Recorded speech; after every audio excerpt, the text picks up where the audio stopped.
right. So, Jen, Yes. to introduce yourself to the people. My name is Jennifer K. Smith. I am a 47-year-old glam. No, I'm just kidding. 47-year-old wife and mother of so many children, they're countless. I don't know. My God. I'm also let's see, I work in the capacities that the Lord puts me in. I'm a person that's learned to not be put in the box of what you think you were, because we're redefined, I find, over and over. I have a restaurant, and I recently got hired as a communications manager, going back to my marketing and communications background. Yeah, it's a lot. It's a whole lot in that box. I've done ministry and singing for many years. I'm currently on pause because Jesus said so, until he heals and delivers my vocal cords to be back to singing, which is an interesting period of time to be in also. So yeah, it's a very interesting season of life. Let's put it that way. Oh, we love the interesting seasons. God is very colorful in how he does those things. He is very colorful. So you mentioned your family dynamic. You're a mother of many children. All the children. As many. It's not as Name many. a child. It's my child. It's not as many as she's making it to say. It's like 53 kids. Oh, the devil. Also tired of the devil. Oh, yes, he's a mess. So tell us about your social circles. Like, what do you do when you're not doing all the things? So it's funny. I had about 15 to 20 year stint as a dancing mama. That was always been my relief, my relaxation. It's funny. God changes things a lot, and we don't always be for it. Like I fought that a whole lot, but sometimes we got to learn how to realize He's handing you the bigger, better thing, and be open to that. Like, have your eyes wide open for it. I danced for years. I did line dancing. Then I got into Latin dancing. I did salsa, cha-cha, bachata. I got into African dancing. I hosted events. I hosted weekenders, everything. That was like my for real escape, and my way of keeping weight off and all this kind of stuff. And it's hilarious because that, coupled with singing, were a lot of my identifiers socially. My circles came from there, between that and my church girlfriends. Church I went to for 20 years, all my identifiers were solid and consistent and stable. There were no questions about them. I knew who everyone was, and everyone knew who I was. And it is a comfort in that, and a safety, and a very blessed assurance. And so when it's gone, oh my gosh, the redefining is not very cute. So I stopped dancing probably when I got married in 2019, just for different reasons. You know what I mean? We moved, some of the dancing wasn't really, the kind of dancing you want to do with somebody other than your husband. It was just a lot of changes, and we were moving. So we were not even in the same spaces that I used to be in. My singing, I sang for a while, but then we changed churches, and I didn't want to jump right in and sing. I sang praise and worship at that church for probably 2 months in the pandemic. Then we moved again. And now I've had some vocal cord damage. And so the Lord sat me down for about a year now, not being able to sing. Very interesting. Like, all my definers are changed. So it was a moment of, how would I put this? I would say you mourn, then you get real mad. Like, you get real mad. You be like, this is hot trash. I'm not doing it. I have tried to return to dancing, went to the scene like once or twice and been like, yeah, what am I doing here? Like, it is so foreign. It doesn't even fit anymore. I don't want it. Like, it's like the taste is gone for a lot of it. It's like an out of body experience. It's so weird. And now weight has come on that I never had, because dancing always kept me slim and trim and confident in my weight, confident in not having to work for that. Okay. Just a lot of those assurances physically, the escapism that working out dancing gave me, and the relief and release that was gone. So it's like stress is back, weight is back, not being able to sing, just all these things. And so you end up going, okay, so Lord, what you want? Like, what do you want? You know what I mean? Like, how do I find all the pieces to these puzzles that used to be so clear and that used to work for me? And that's who I was. And it's uncomfortable, because you're very much like, isn't that my identity? You know, we see this in like pastors sometimes, you know, where they're like, I'm the pastor. It's my title. It's who I am. When I come home from dinner and you give me rice and peas, I'm still the pastor. You know, it's like we can see other people defining that. But I think sometimes when we're used to being defined by certain things, it is really awkward when we realize, oh my gosh, that rug has been pulled out from under me. And I allowed myself to expose this to my family, to let them pray for me in this, to really work through a lot of what this was, even with my job. Like I went and started running a restaurant. I don't know that about running a restaurant. I was like, what am I doing in this circle? Right. Everything was weird. I was like, I am in another time zone. Why am I here? Nothing fit who I was. And I'm watching the Lord just really redefine me his way for whatever this purpose is that he has for me, because it is still purpose driven. It is still about kingdom. And it, after you get through the angry stage and through the frustrated stage, through the resentful stage, you kind of come to this place where you're like, so this is for something, you know, I guess I'm willing to listen now, you know, and hear whatever, you know, this is supposed to be for. But I promise you, whoever is going through a transition, especially when you're a little later in life, you know, you're willing to do them little cute transitions when you're in your 20s, because who cares? You got your whole life ahead of you as far as you're concerned. Who cares? Change my hair, I cut my hair, you know, dye my hair blonde, I put on new nails, I change my clothes. All that is fine. You can redirect yourself a million times when you think you have your whole life ahead of you, quote unquote. But I think once you hit these 40s and you think you're supposed to, according to the rule book that we were given, right? You're supposed to be stable, financially stable, know exactly who you are, know exactly what you're supposed to be doing. So when you're not in those places anymore, and when the Lord is like, and yet I am your constant, and are you going to lean on me enough to not fall apart?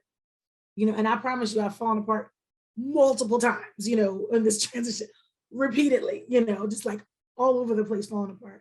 But I think you just get to this very amazing place where he's like, you have to let me be your peace. Like, I don't want you to let dance be your peace anymore. I don't want you to let sing be your identity. I want you to let me redefine you and not be afraid of it. And it doesn't mean I won't dance again. It doesn't mean he won't have me sing again.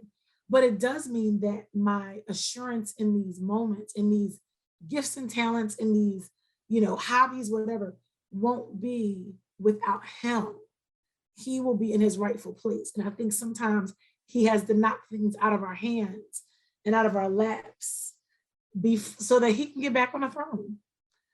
And we're not always happy about that. We're not always willing to take the ride. I definitely fought the entire ride. I've got scars and scratches to show it, you know, but then it was a period where I realized my children, when we were doing sermons on Sundays, needed to hear the testimony of this journey for when they have these moments and they begin to question God and they wonder who they are, and just realizing that it's not just normal, but that for the believer, we need to be open to whatever he wants us to go through and still kind of believe that it's for our good, even though it looks like trash. Why would my vocal cords be damaged? That seems like trash. You know, I can't make sense of that. And yet it's for my good. But yet there's something to learn through it all. There's something in this. Or something that he's going to show you about him through it all. Because I think everything that he allows us to go through, it's good because it's showing us more about him. It's good because he's revealing himself to us. And God is all about relationship. Because his whole goal is to have a relationship with us and not know, you know, I just see you on Sunday morning relationship. But we doing life together. Like there's a real communion. There's a real communion with us. And I think that goes back to what we were talking about earlier, that indifference toward God. Like, have we, or in those moments when because I don't think it's just like one time, in those moments when we become indifferent, like, Lord, if you do, if you don't, Lord, I believe you, but I'm not sure. When we just become towards him, he's like, forgot who I was. All I did, and you're gonna mess me, and you're not gonna bring these things that keep you up at night to me because they're no big deal because you think you got it. I got catering jobs that stressed me out for a good 3 weeks, wondering. And he was like, "You're just not going to ask me. You're not going to ask me how to do it." He was like, "These aren't even as big of a deal as you think, but you're going to stay up at night and stress because you just won't ask me. You're just not going to ask me. You just can't say it." Yeah, he said, "Cast your cares upon me, for my yoke is easy and my burden is like." He didn't even say cast your burdens. He said, "Cast your cares." He said, What do you care "Cast about? your cares." What do you care about? What do you care about? And it's not like even like what do you majorly care about, or he didn't put any like weight. He didn't put a caveat. Nope. Yes, We put the weights on. we put the weights on him. He's like, cast your cares. So our pride tells us that we got the little cares. We keep on telling ourselves that we got the little cares and, we'll be just fine. And, I'll take care of the little cares, Lord. I'm gonna give you the big cares. And because I'm very good, I'm very good at it. And I'm not. You know what that reminds me of though? Oftentimes I hear women say, like, my husband does like the big I love you stuff, but he doesn't do like the everyday I love you stuff. Like he's like the cat holding my hand or just kissing me on my cheek, or like the everyday I love you stuff. I feel like that may be how God feels. Like you give me the big stuff, but the everyday I love you stuff that often leaves you feeling depleted because you need to be recharged. He gives us new mercies and graces every day. He knows that there needs to be a recharging every day. It's like often those things that kind of recharge, like I want you. I think we forget that God wants us to run to him and give him all the stuff. Like, and especially with women having all the stuff piled on us that we do, and we end up feeling burdened down, stressed out, overwhelmed.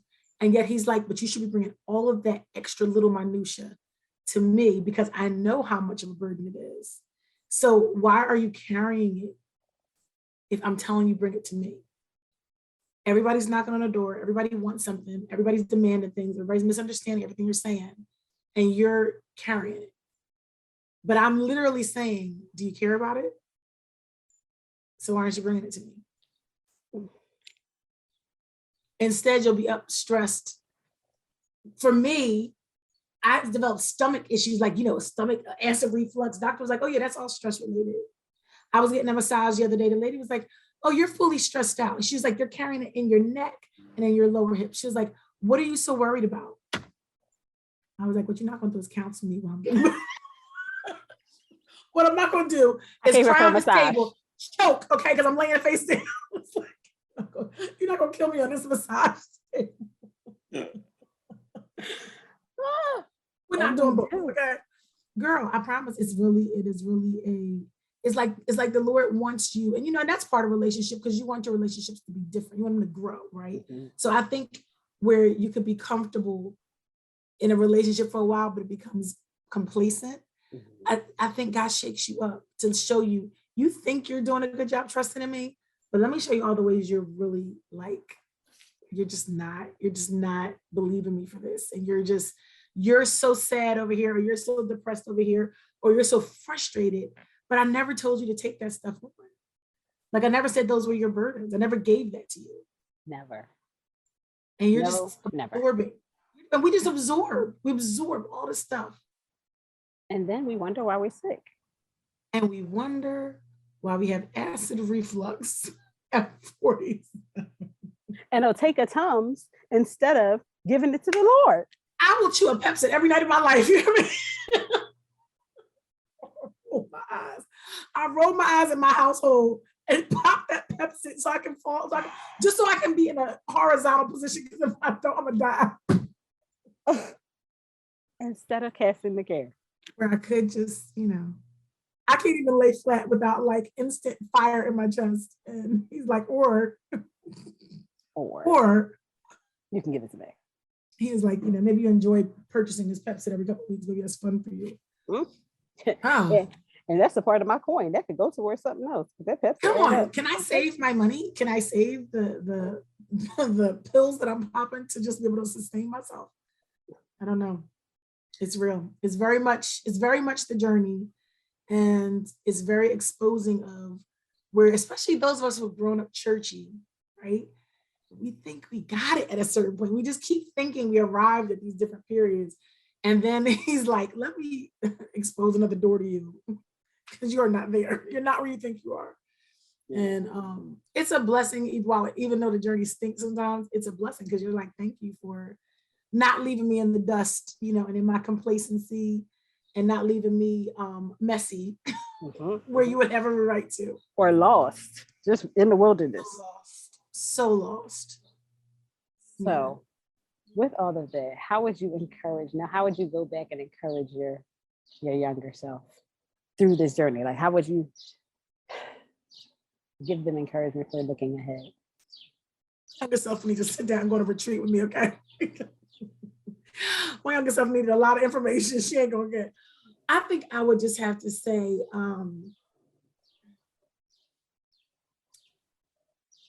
be okay changing.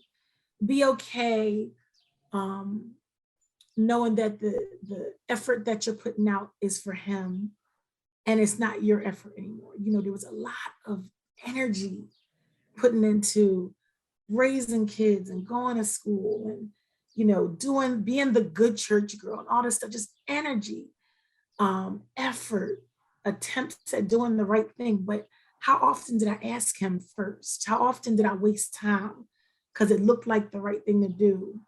And he might not have called me to it. And he might have been trying to show me how to let me redefine him, but I was so stuck that maybe I missed opportunities, or maybe I took on stuff that wore me out or exposed myself to people that should have never had access to me. And I think it's really just allowing him to be the source of my definition. And that's how I encourage my younger self is like, everyone is going to try to label you and try to assure you that you're supposed to be doing A, B, and C. But if you haven't gotten that same assurance from God, you wait on him, and let him confirm for you what he wants you to be doing instead of taking on the burdens of everybody else because they're so happy to see you do it. Because just because you can do something doesn't mean it's what he's called you to do. And I think A personalities and doers end up in that box a lot. Yeah. I think we end up being very much defined by people and given all the things to do. And we say yes with a smile and we end up sick at night because we overdid it or did it for the wrong reasons or did it without prayer and without confirmation. So we wasted energy and we wasted effort and we took on labels that didn't belong to us. And we wore them until the Lord peeled them off and said, that wasn't even supposed to be a label. What are you doing there? Or even sometimes it was cool while it lasted, but now it's time to go to something else. Now there's time for growth. Like you can't stay in elementary school all your life. I promise you, even down to friendships, one of my closest friends and I have had a pulling away. And that's the best way I can define it because I'm not mad. You know what I mean? She didn't be like, I'm not angry with her. The Lord was just like, so that's done, even if it's for now. And you have tried to hold on to that for about 3 years, even though I've been telling you it's done. Even though I've been telling you that relationship is not for the season of your life. And you finally are seeing now. And I finally pulled my hands off and said, okay, I'm done. And he was like, you're going to be fine. Because even down to your closest relationships, if I say that's over, if I say move on, or if I say you're not defined by being this person's friend anymore, you got to believe that I'm right. You got to trust me to even be enough to be your friend until I bring the next friend along that you need in that space. Can't I fill all the spaces? Can't I check all the boxes? Can't I take care of your finances, your relationships? Can't I do them all? Can't I hold them all till I put somebody in place there? Are not big enough. Are not big enough? So you mentioned redefining. What are some like practical steps that you feel like the Lord is giving you in this redefining space. Because sometimes we're super deep, but God is like, it ain't that deep. Not And really. sometimes he is very deep. So, Yeah, but sometimes he is just like, no, really, I just want you to not wear high heels anymore. So I'll start there. So, I promise it is so true. Sometimes this stuff is so simple. Like, we try to hold on to something as simple as a high heel pair of shoes. mhm. And the Lord is like, so that bunion you've had and been able to roll out with in your 20s and 30s, it is finished with you. And I want you to stop. I want you Right to now. I want you to stop for that. I want you to put the shoes down and give them to some young, precious person that wants to wear them high heels. I want you to find yourself a good comfort shoe. It can be cute. I want you to let it go and live and be able to walk much further. Okay. Yes. I just, it's so many things that I think redefining is really just, first of all, when you feel the awkwardness of redefining, when you feel the discomfort, right? Like, oh, I can't sing. Oh, it's just a scratchy throat this week. Oh, I can't sing. Oh, I'm just, I'm just fatigued. I need some rest. Oh, I can't sing. Let me go to the doctor. Oh, it turns out actually you need to take a little time off. You've got vocal cord damage. You need to do a few things yourself. And you're like, wait a minute. So when you get through the awkward discomfort, the fear, the frustration, the anger, you go through all those stages you're going to go through. It's very simply calming yourself in him, letting him give you peace, letting him just let you're still okay, right? Like you're still in the land of the living, you still have purpose, and really allowing yourself to be satisfied in him. That contentment can come with such a price when you're so used to being content with all your stuff in your hands. Mm-hmm, mm-hmm. Like I'm content, but I have all the things. I'm dancing, I'm singing, I've got my money, I'm content, but I also got all the things. So he's like, will you still be satisfied with me if I start pulling some of the things? Will your testimony be just as strong, right? And will you allow people, he's always had a thing with me for women that don't tell transparency. I've always been a person that just really wanted to be highly transparent, because what is the point of this journey for this small stint of time we're on earth if you're not going to make somebody else's journey better, easier, clearer?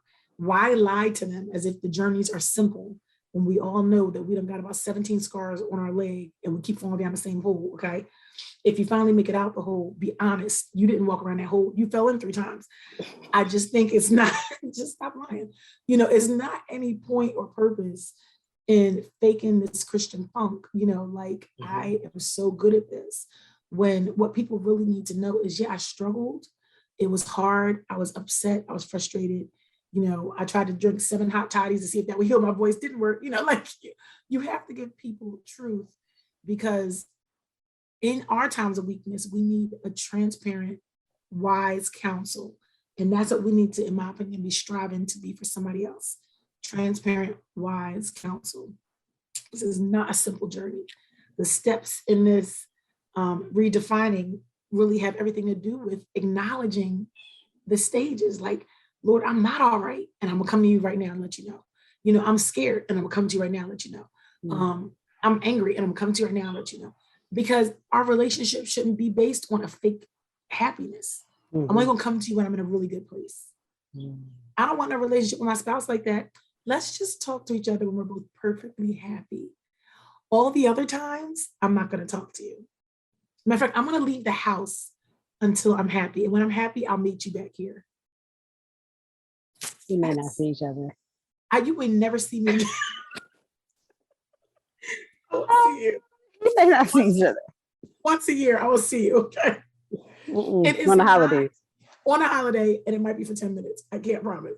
It's just not the way to have a relationship. And a lot of times, like we see with people, our relationship gets better once we get through the hard times. When we get through a battle with these spouses, I'm like, man, you ain't no, and the battle's over. Everybody's bloody and bleeding, like, Jesus, that was rough. That escalated quickly, And you get through it, and you're on the other side, and you've had a reconciliation moment. You've gotten clear reconciliation done. And even if it's a bite of the puzzle, healed, cleared up. Oh, okay, this is how we should do it from now on. Your relationship is different after that. It's changed, it's better. Mm-hmm. And how much more Christ, who's like, I just want you to see where you thought you were so great at trusting me, where you thought you were a person who forgives. Mm-hmm. Okay. You were like, oh, I'm good at this. I forgive. I am a forgiver. Okay. I don't hold grudges. I love all the people. And God is like, you hold grudges for every human in the house. Today, you are mad that your son ruined your pillowcase. Let's be honest. You are bitter. Okay. Mm-hmm. And he just keeps peeling the layers. And it's because he wants this real relationship with us that is not based on fluff. Mm-hmm. And that our testimony really reads that way. Like when somebody comes to us, they're not going to see some, cute angel, wings. I'm like, no, I really love Jesus, but it's for all the reasons. I'll give you all the reasons. And I think that's the gift of the journey, is that like it's showing us how to be his bride, and to be a real bride, and to be a bride who trusts him, even while we might not be in the best space, knowing that we're going to end up in a better space. Yeah. And we're not just for caption and disclaimer purpose, we're not telling anybody to get beat up. We're telling you, please don't. We're not telling you to get beat up physically. We're just telling you to gird up and be ready to, get in the trenches with those you love, and not necessarily just give up, because we usually do, or not even usually, oftentimes that is the case. So Jen, you have an amazing backstory testimony prior to being Mrs. Smith that is just another testament of God's grace and mercy and love and power in the midst of all the things. So I don't know if widow is the okay. I think that's still, I don't know how you redefine it, if it's some extra words you use, but I don't know. Definitely. Don't want to be offensive to anyone, but it's like coming from a space. So you often hear about people that are separated or divorced, but that widow space and then getting remarried space. That's a unique. That's a crazy place. That's a unique space to be in, especially at 40 in your 40s. Absolutely. So talk about that, and then let's talk about like what dating looked like after that, because I often hear, and we didn't have, I don't think this experience as much, but like there's no men in the church and there's like all of those things, right? I don't know if that was as much to the sentiment when you first got married as in the second time getting married after. So like what did that look like for you? How would you have encouraged yourself in that space? That's so funny. So that is such a funny thing. So my first journey was married for 11 years. Husband had ALS for the last 5 of them, passed away in 2015. So I was a caregiver for 5 years. I was a woman in the trenches of someone who was passing away before your eyes with small kids, okay, and a teenager, okay. It was, everything about it was just a crazy moment. After he passed, I went through a season of 4 years. First of all, I took off. I put a pause on life. I was like, so I'm gonna take the next 6 months. So nobody asked me nothing. Like I just paused. I was like, because I got to figure out what just happened to me. That's 5 years of my life. Yeah. I did not work. I promise you, I stayed home with my babies. And I did nothing. Like I let myself do nothing for several months, just to let myself feel the trauma, deal with the trauma, do therapy. Like I just need to figure out what just happened to me. Okay. And it's so good when you can honorably come before the Lord and say, hello, I don't even know what this is. I've forgotten what it is to be able to walk out the house without checking somebody's medical status. I forgot what it is to take my kids for a walk freely. I forgot what it is to eat my food in peace. Like I don't have any of those things clear right now. And so redefining, okay, my journey started all over again. And it was freeing, but at the same time, God was like, do not think you're like wiping your hands, like all done, finished, that's it. He's like, because I took him the glory, I didn't take you. So you're still here. I was like, but wait, because I promise you, I was like chilling, y'all. So I got to a period where I was very happy with my kids, back to work, really just like in a peaceful, quiet place. And I thank God for giving me moments of peace. He gave me several years of just nothing to think about, like clear the air, relax, reset. Everybody went to therapy. We all dealt with the trauma. We went to grief counseling. And I encourage this. Do not be one of them believers that goes through trauma and be like, oh, we're fine. You are not fine. Like, we are not fine. We're not okay. Let yourself find yourself a good Christian counselor, okay? And work out this mess, because I promise you, it comes back. Like, stuff comes back if you don't work through these traumas. So, we really started working on our traumas. And guess what? You continue to work on them, because each stage of life can reignite or re-trigger something, okay? So you need to be able to identify it. I was not interested in dating at that time. Child, was dancing my behind off. Okay, dancing. I was just enjoying myself, traveling with my kids, and very content to remain in that state till the day I die. Like, I would have been good. I'm gonna be honest. Okay, even before I got married the first time, never needed to get married. So I'm a weird. I met other church girl that just didn't need it. I saw no point of it for different reasons. You go through all this stuff in your life and you witness a lot. And I think in your mind, you go, not me, y'all ain't gonna get me, But the Lord both times was like, and yet I have a different plan. And so I wasn't really dating, I might have dated like one or two guys for these real short periods, because I promise you, I had no interest in anything that looked other than like perfection. I was like, nope, not interested. What'd you say? You want me to put cheese on my burger? I don't eat that. I'm gonna go, so nothing. I was like easily out. So my mother asking me probably a month before I met my husband, Jenny, are you gonna ever get remarried? And I was like, heck no. I was like, I'm so, y'all pray for me. My mother, I put her through so much. But she was like, but Jennifer, you need a covering. I was like, no, I don't. I was like, I need to get out in these streets, travel with my girlfriends. Look, just real talk. The dating scene seemed chaotic, okay, especially in my 40s. Everywhere I turned, I had girlfriends that had never been married that were very much giving me the "this is trash," report.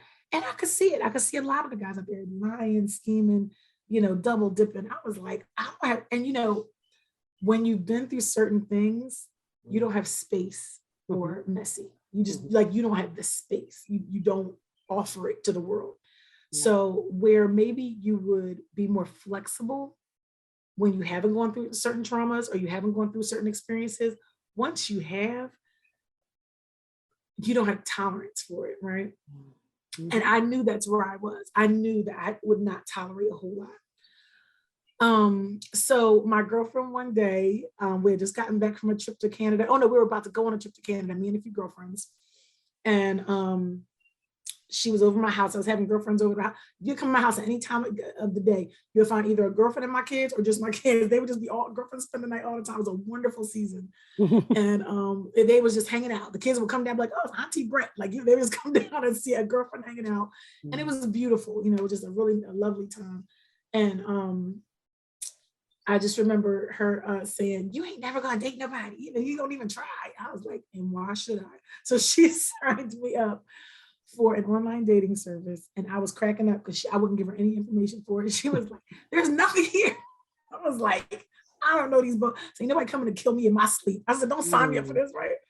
She put like 2 pictures on there. I wouldn't give her no more pictures. It was 2 pictures total. These people have like 17 pictures apparently. Oh, no. So it's hilarious. I disobeyed all the rules of the dating site. So we went on there, and I think she and I left for Canada and came back. Well, it was like about 5 of us went to Canada, came back. And I started, some guys started coming through. I was like, oh, this is hot trash. It was a couple of nice, because I was like, I'm not doing this. Y'all not gonna get me no mess. And my profile was real clear, Christian, looking for a Christian, okay, committed relationship, not looking for no fling. I'm not doing this with y'all. So it was funny because, a couple would come out, kind of look okay, start a conversation. I'm like, oh, you can't speak, I'm gonna move on.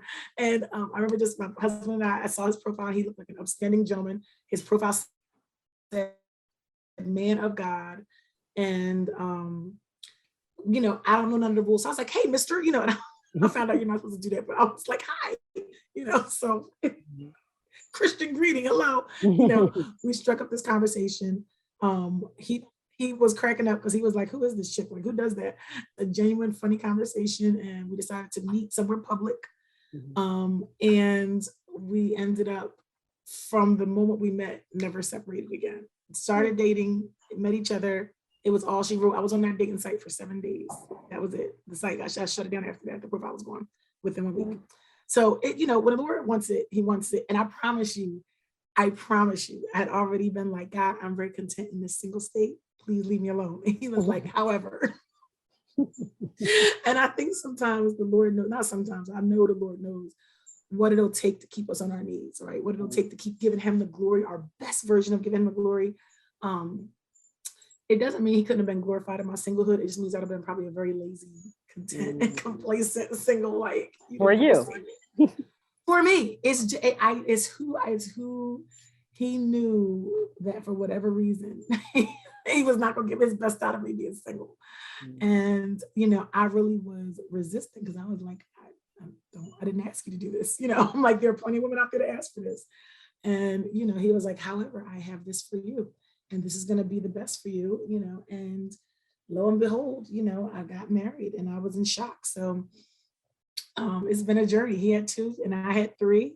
And we now have stair-step girls, 11, 12, 13. They are crazy, and his hair everywhere and hormones all over the place. And I have a 16-year-old, my boy is now 16. And oddly enough, he looks exactly like my new husband, which we cannot figure out how that happened. So he ended up getting the son he always wanted. And we don't understand why they look almost like twins. Nothing about it makes sense. They are the same build, height, like it's crazy. And my 25-year-old has been mentored by him and really cared for in his transition season. So I would just say, it's a lot to this Christian life and trying to do it in this world, in this sin-filled world with all of our little temptations and, all the things that make sense and all the things that we settle for and all the things that we say, oh, it's okay this time. It's plenty of mistakes and plenty of trials to go through. But I think that once we really place ourselves in his hands, once we really say, God, I really want what you want from me, and we keep that request before him, like, Lord, I don't know what I'm going to go out in these streets and do. I don't know what I'm going to encounter. I don't know who's going to honk at me wrong, and I don't know what I'm going to say.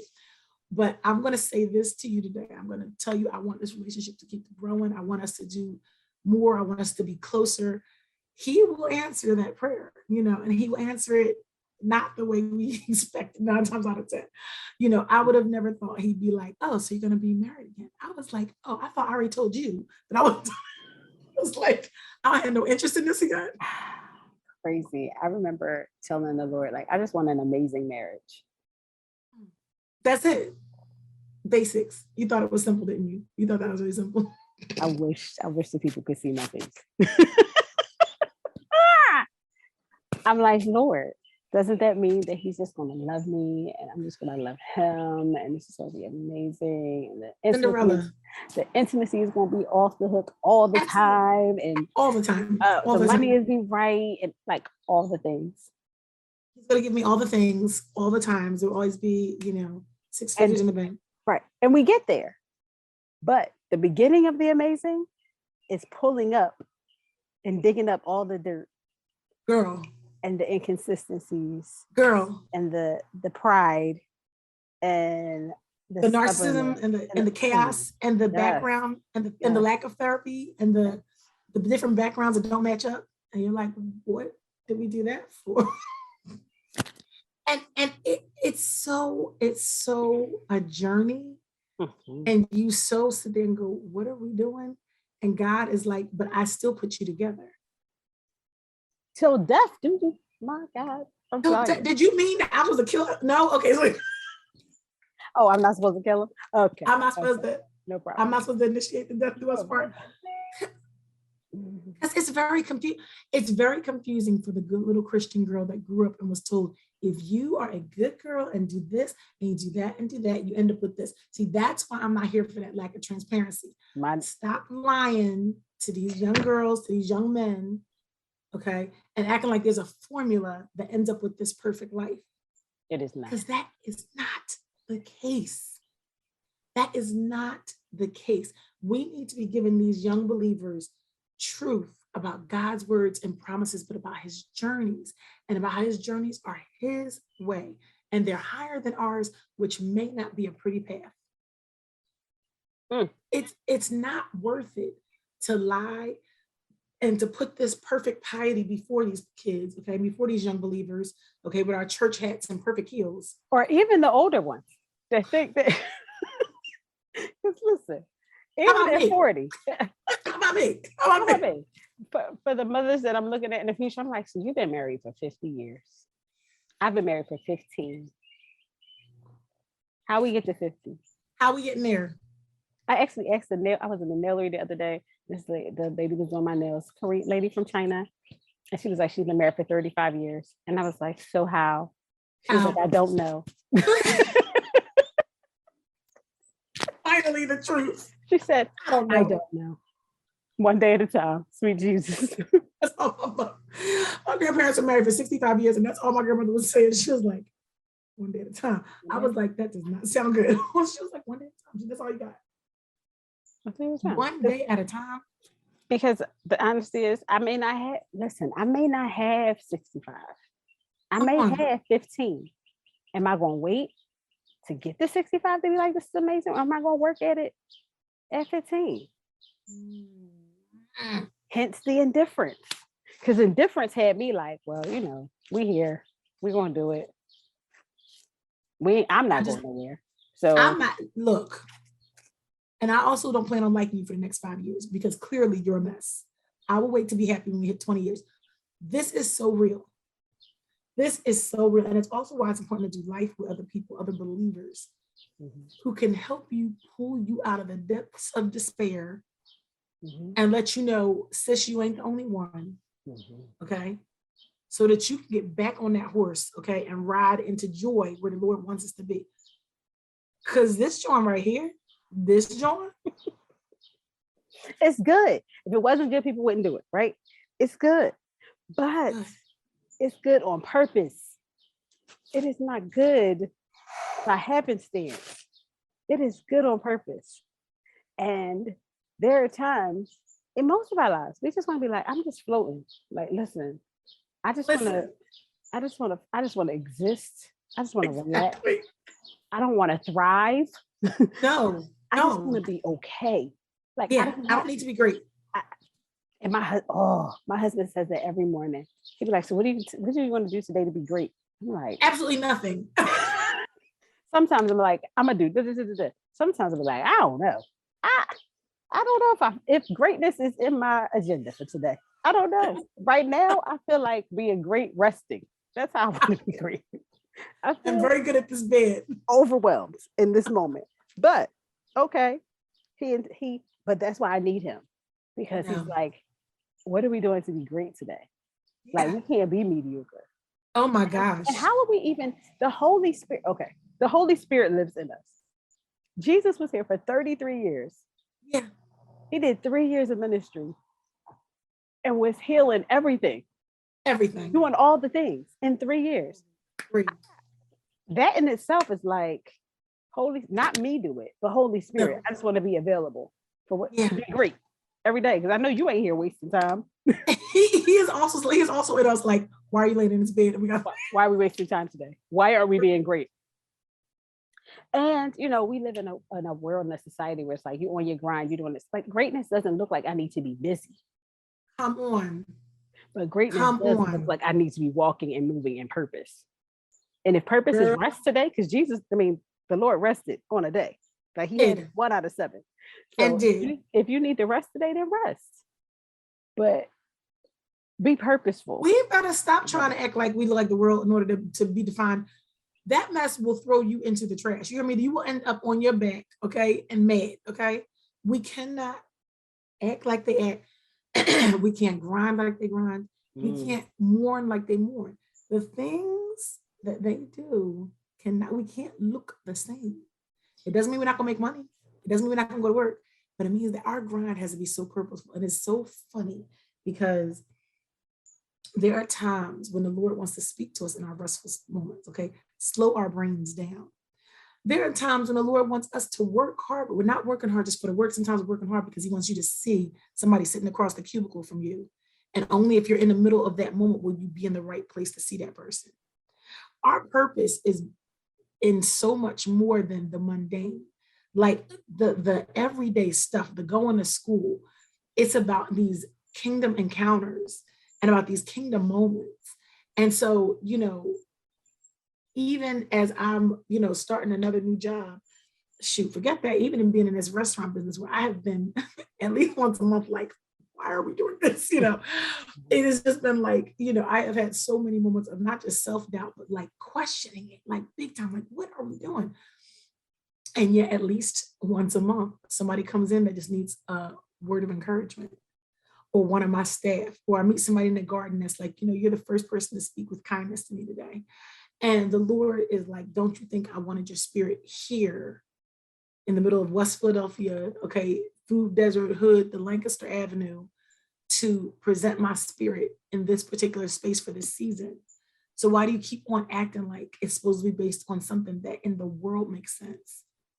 Okay, or in your quote unquote journey makes sense, when all I'm saying to you is that at this point, this is your mission field. Why can't you accept it? Why are you so mad that I put you here when you told me I'm available? My song of life. I was like, oh, but I meant I'm available at the spot. Like, I'm available if you want to be. You're not going to tell me where you're going to be available at. He was like, but that's not where I'm. You did not hear me call you there. Oh my God. My God. That's real. That's the real. That's the real of this thing, is that like we can't call it, and our openness can be so difficult because sometimes we really think it looks terrible what we're going into, or chaotic. And if we could just get our minds fixed back on him to say, okay, hang on. If you put me here, then I'm here for something you need. Like you're here, I'm here for some kingdom purpose or something I'm supposed to grow from, or somebody is here waiting on me. And I gotta stop fighting all the time. Because according to my age and stage, this don't fit. This don't fit. I climbed that corporate ladder, honey. I was moving and shaking. You hear me? I was supposed to be the belle of the ball. How did I end up with a husband that got sick? How did I end up pulling out of the height of my corporate life to become a caregiver? I was doing $1 million deals and marketing for the big brand name. How did I get pulled out of that? To become a caregiver at home? What is going on? His purpose does not look like what the world says. And yet in his kingdom is great. Greater than some $1 million deal. That's the perplexing thing. Yeah. That's where you better trust them, because otherwise you will be very thrown off your game. Yeah. And he gets our attention. Like you can't act like you're going to negate or ignore. That's what he did to Jonah. He's like, oh, so you will think you're gonna go to the other side? No. See this big old whale right here? I'm gonna sit you right here. You get in there. You get in there. You think about your life. Or the fish, the big fish. Get in the big fish and think about your life. You sit in that fish. And then remember how I told you to do something. You're gonna go do it. You're gonna do what I told you to do.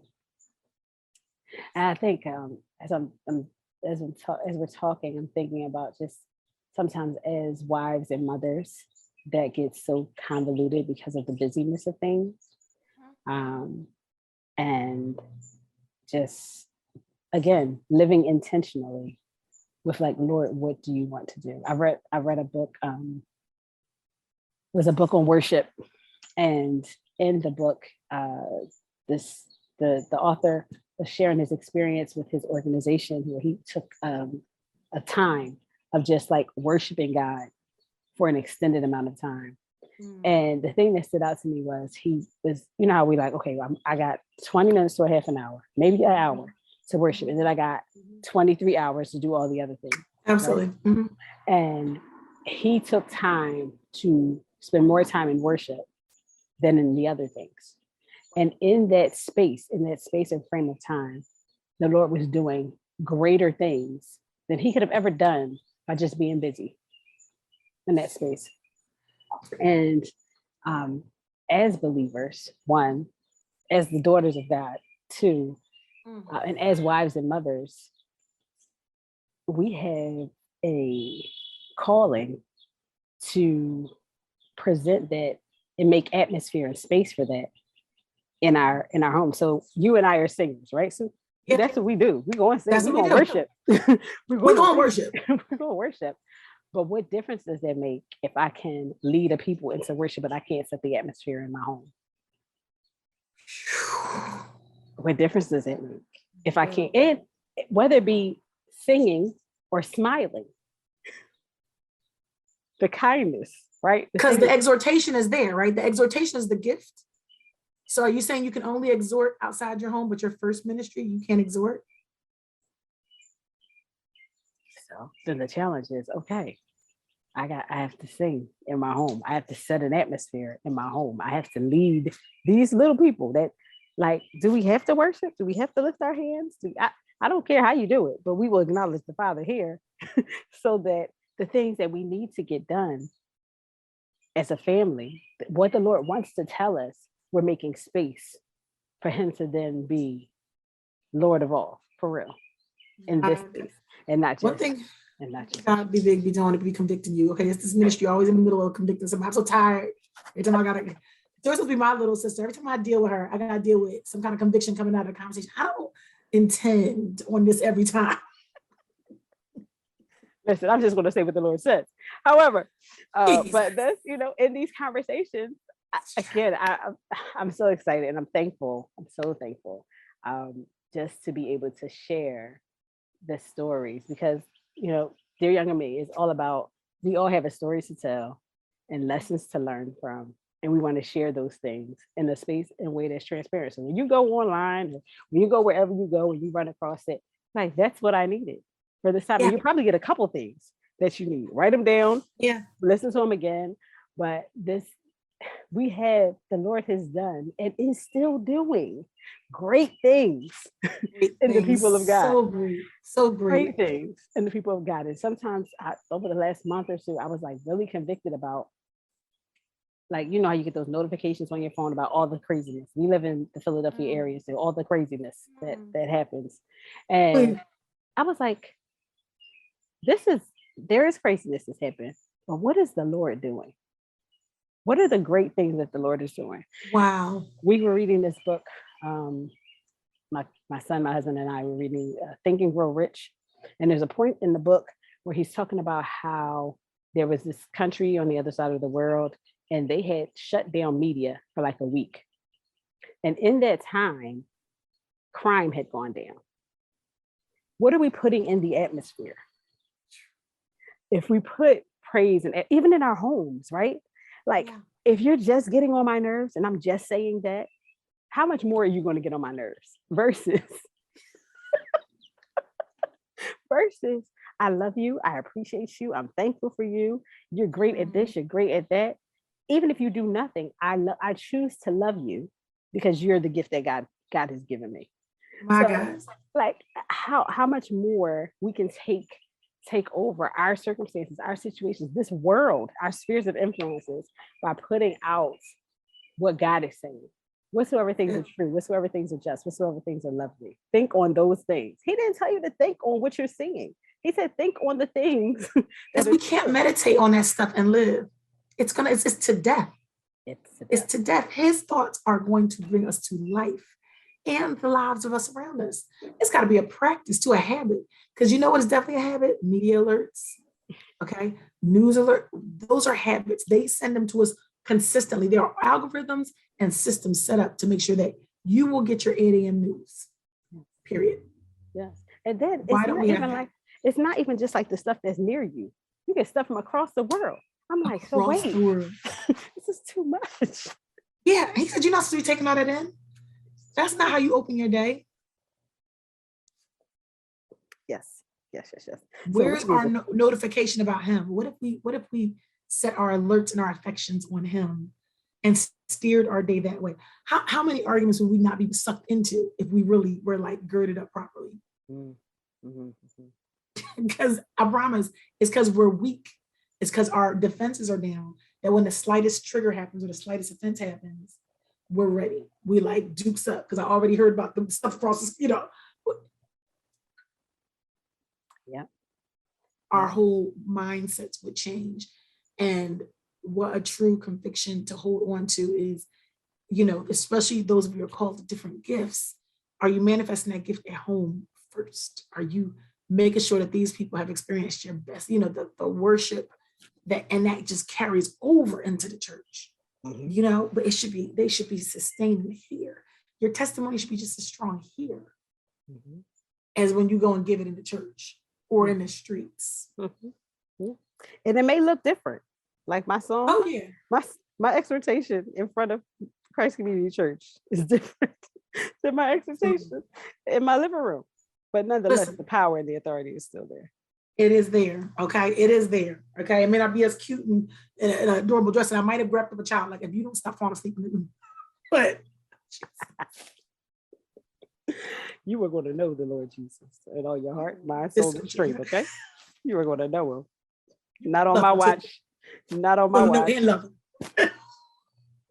That's not a feeling.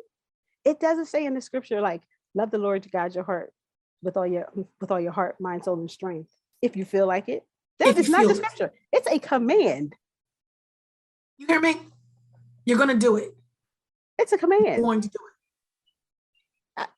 You better teach these kids. You better stop acting like you're scared to get they have. You better teach these kids. Teach them in love, but teach them in love. Where's the foundation if you're not gonna give them? You're gonna give them the option to learn math and reading too? Of course you're not. You're gonna say, oh no, you have to learn it to sustain your life, so you can make it. Really, we think this isn't critical thinking. Also, this isn't critical knowledge. If they can't read, we're terrified for what will happen to them in life, right? But we're gonna let them go without faith. That's not as mission critical.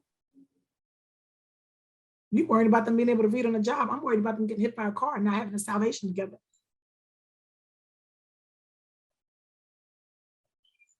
In this house, as for me and my house, we're going to serve him.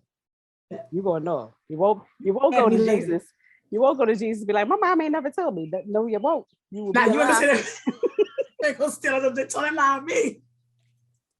Ooh, not tell a lie here. Not tell a lie. And I'm going to represent him well. Jesus. Yes.